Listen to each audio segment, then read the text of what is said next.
So yun na nga po mga kababayan, no? Kakatapos lang ng hearing. Bali ito naman ay tinatangka pa rin magkaroon ng pag-aayos. Bali naglabasan lang doon ng mga posisyon.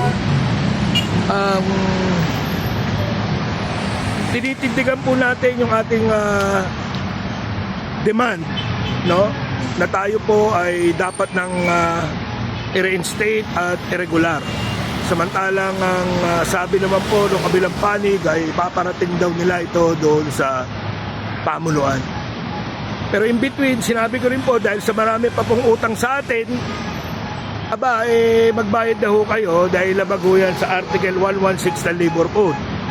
Dahil kung hindi ho, bukod sa legal na kasong ito, ay mapipilitan po tayo magsampa ng kriminal at sibil na kaso para po doon sa issue ng panunuba.